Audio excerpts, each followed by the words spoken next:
Chip here coming at you with another video. A bit under the weather today, so just bear with me for the voice and everything, but I want to get you guys something in for this nice NBA Friday slate. So yeah, I'm just gonna recap what I sent out the last video. I'm not hiding any losses here. I'm not ducking anything.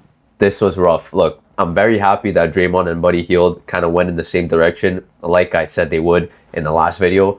I said if Draymond gets under 5.5 dimes, most likely his teammate Buddy Hield would get under his points line of 7.5.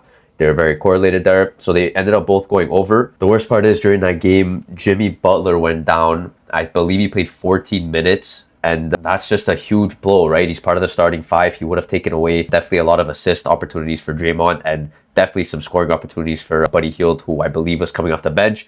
Now that Butler's gone, Draymond could have more of a facilitator role like he's used to.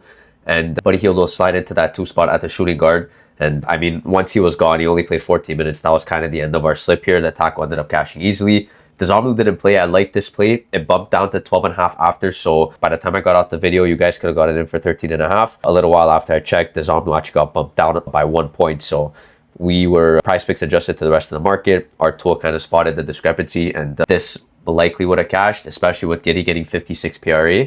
But anyway, we'll move on. We'll already gave out some free picks on my Discord, and I think if they're still up, we're going to run them again because I really like them. We have Giddey over 8.5 assists in this Milwaukee game on the road. Minus 137 parlayers average here. What I'm really liking, I'll show you 2 things. Well, I'll actually speak on this first. We just added new books, Fliff and Fanatics here. So we have even more bookmakers, more data support to our picks. We see here a minus 160 on Fliff. Already insane juice here. Minus 140 Fanatics. They're kind of agreeing with the rest of the market. And what I like the most about this discrepancy, guys, you want to look where the mispricings are in the market. FanDuel has this line set at 9.5. This is huge for us, right? Already 1 assist. They already have the over-under set 1 assist higher than his PrizePicks line. So no matter what you take on PrizePicks, fixed payout system, over, under 8.5 assists, you're getting the same payout. So that's huge that FanDuel thinks he has a decent chance, plus 102, underdog chance at 10 or more. This is good for us. It's enough for me to put it in a slip. If he's still here, beautiful he is. I want to play him, and that's what we're going to do. I'll scroll down a bit more on the tool. Again, I'm just looking. This play is not bad on Dome. These plays are not bad. Let's see if there's anything for a lot of NBA value today. Is there anything on? I saw one before I started recording that I liked. It was from college basketball that just dropped. We also got those props locked and loaded here in the tool. Trying to type it in. Caleb Wilson. Okay, maybe I was scrolling and I forgot about it. But anyway, I saw this play and I'm like, I get it in quick for you guys. I'll upload this as soon as possible. Minus 136 market odds, minus 140 on FanDuel, minus 132 on BetOnline. It's discounted on Underdog. I believe it's also discounted on Parlay Play. These are other fantasy sports apps like PrizePicks. And the best part, I go on Sleeper here. I'll try to get this image up for you guys on the screen. He's offered at a 6.5 rebound line. Again, another discrepancy here. Sleeper Fantasy, it's another fantasy app like PrizePicks. We're just getting a lot of discrepancies here. And I mean, we could play it on PrizePicks. Again, over under, we get the same payout. So I'm going to throw in this college basketball play on Caleb Wilson, 7.5. So it's going to be Josh Giddey, 8.5 dimes over, Caleb Wilson, 7.5 rebounds under. Last play I want to go with is another play I gave out in the Discord. I believe he became a yellow play, which I didn't like. He was a bit more favored by the time I gave it out, but 2 free plays that I gave out in my Discord, I'll link them down below. The Giddey play and this one.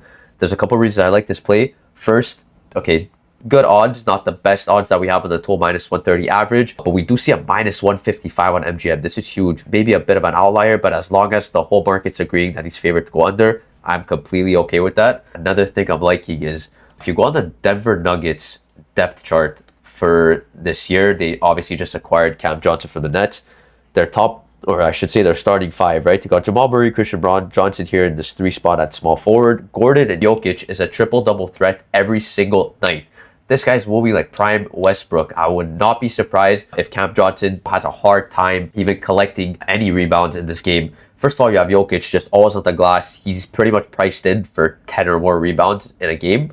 And then you have Aaron Gordon, who had like a 15 rebound, 20 rebound game this year already. The season just started. So he's already dealing with the 4 and 5 spots in the starting 5, fighting for these boards here. And I'm not convinced that Johnson's going to hit this line. I guess it's more of a bias. I'm happy that the market's agreeing with me, because if they weren't, then I would not offer this play to you guys, but it's still here. Obviously, yellow play, it probably will still be up until game time, I'm guessing, but I really like this play just for kind of the scenario that he's in. Also, it's not his role on the team. He's more of a 3-and-D guy, if I remember, and they probably just wanted to put up shots here. He's replacing kind of that Michael Porter Jr. role. He was actually in the trade, kind of a swap with Brooklyn.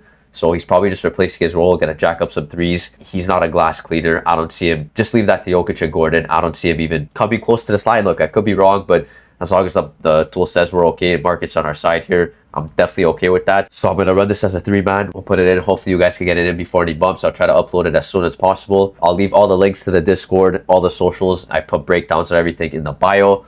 So you guys are more than welcome to tail. Thank you guys for watching. Have a good one. I'll see you in the next video.